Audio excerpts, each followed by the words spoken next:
supaya atas keterangan 2 atau 3 orang saksi, perkara itu tidak disangsikan. Jika ia tidak mau mendengarkan mereka, sampaikanlah soalnya kepada jemaat.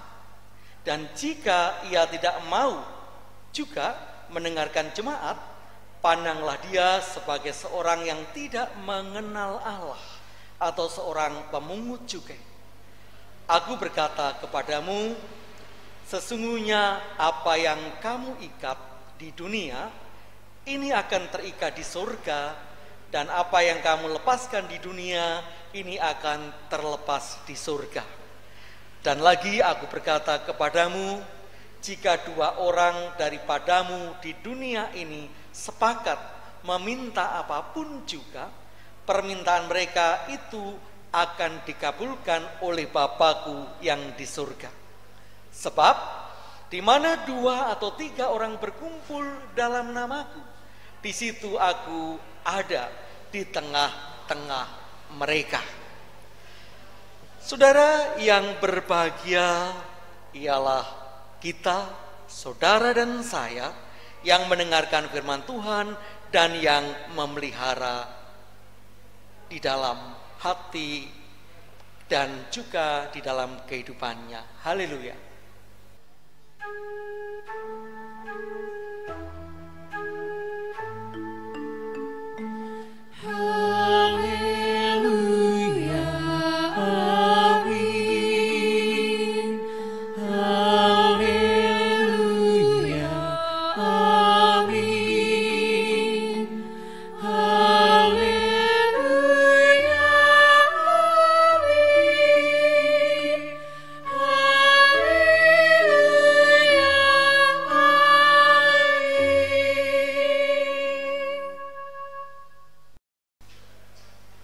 Saudara-saudara yang dikasihi Tuhan yang ada di rumah masing-masing, Bapak Ibu, Eyang Kakung, Eyang Putri, anak-anak, pemuda, pemudi, dan juga yang mendengarkan radio Magelang FM.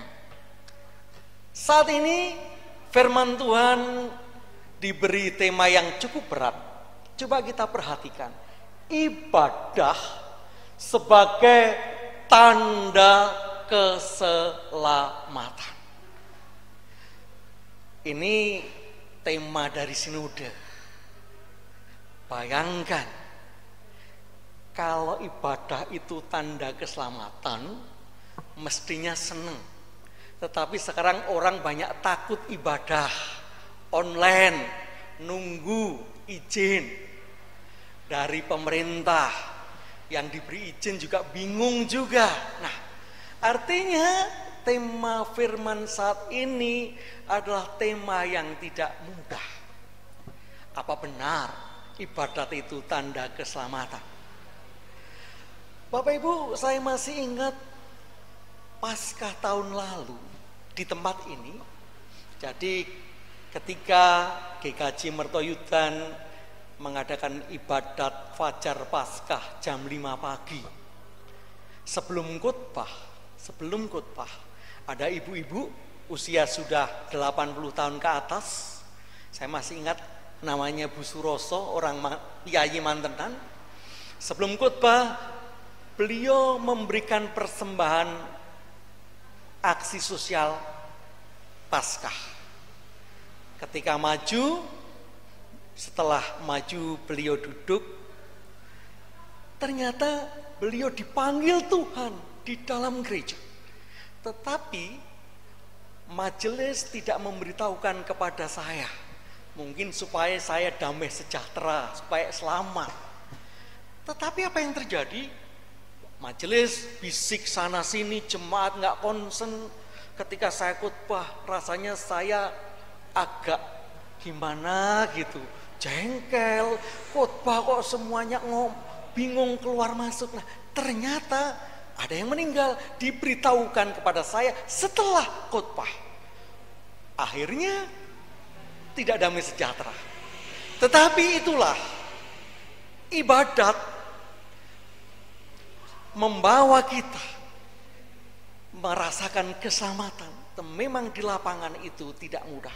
Nah, hari ini saudara, lewat firman Tuhan, kita akan belajar apa toh yang dimaksudkan dengan ibadat sebagai tanda keselamatan. Nah, di dalam bacaan kita oleh Lembaga Alkitab Indonesia diberi judul perikopnya tentang menasehati sesama saudara. Artinya ini bicara bukan ibadat yang formal saja. Jadi ibadat itu bisa formal seperti ini di gereja ada nyanyian. Tetapi ibadat juga ada dalam kehidupan sosial, di dalam praktek hidup sehari-hari. Atau orang mengatakan dalam kehidupan ugahari, di dalam kehidupan sehari-hari. Artinya firman, ujian bukan sekedar formalitas di gereja, tetapi harus diwujudkan di dalam kehidupan keseharian, dirasakan secara sosial. Itu yang dimaksud menyelamatkan. Tentu menyelamatkan dalam arti usaha manusia. Masalah selamat akhirat itu karya Roh Kudus, Tuhan Yesus.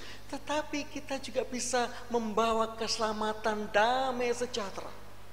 Paling tidak orang yang galau, orang yang diputus pacar, orang yang cari pacar nggak dapat-dapat, ya ibadahlah, mendekat pada Tuhan. Paling tidak ada sesuatu yang menyegarkan. Mau melakukan sesuatu yang nggak baik, ketika harus ibadat, katarsis, hilang. Nah, yang jelas menyentuh secara sosial, termasuk firman kita adalah menasehati. Artinya ibadat yang bisa menjadi tanda keselamatan itu dirasakan menjadi rahmatan, menjadi berkat garam dunia. Bapak Ibu Saudara dan pendengar Radio FM Magelang FM. Di sini ada PAUD namanya PAUD Pelangi. 1 tahun yang lalu sebelum Covid, anak-anak kami ajak ke kecamatan, yaitu bertemu Pak Camat, yaitu silaturahmi lebaran bersama Pak Camat. Lalu anak-anak menyanyi, lebaran itu lautan, tenggelamkan sejuta kesalahan. Lebaran itu makan-makan, cinta nyata dalam perjamuan. Ketupat dapat opornya, nikmat lebaran, jalan perdamaian. Nah, artinya gereja harus bisa membawa perdamaian, keselamatan. Mungkin kalau kita langsung, mungkin orang curiga, tapi kita membawa anak-anak PAUD, mungkin ada komisi hubungan dengan masyarakat. Jadi keselamatan itu juga dirasakan, perdamaian, keselamatan di bumi ini. Jadi secara sosial, itu yang pertama. Lalu yang kedua, Bapak Ibu, ini bicara menyadarkan orang yang berbuat salah, tentang menasehati sesama saudara. Artinya apa yang ditulis di kitab suci ini bukan harus diterjemahkan seperti juklak. Orang Jawa mengatakan tidak harus ciplek, tetapi ini adalah kearifan lokal, konteks pada saat itu. Karena setiap orang punya konteksnya, cara pendekatannya. Jadi itu sangat spesial, kearifan lokal, cara mendekati, ada budaya, ada kebiasaan. Ini hanya contoh yang di kitab suci pada saat itu yang bisa dilakukan. Tentu di tempat kita berbeda.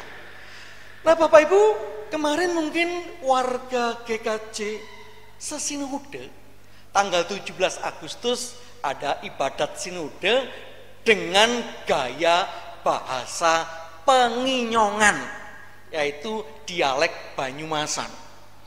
Menarik, ini diangkat oleh sinode. Ternyata kalau kemarin bahasa itu kadang-kadang dipinggirkan.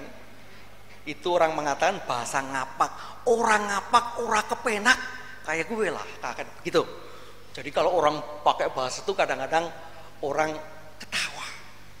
Misalnya ngomong aja, benar Bapak Ibu, benar tadi malam saya minum anggur 3 gendul, kan ya, botolnya kan gendul, tapi bukan gendul-gendul bacun.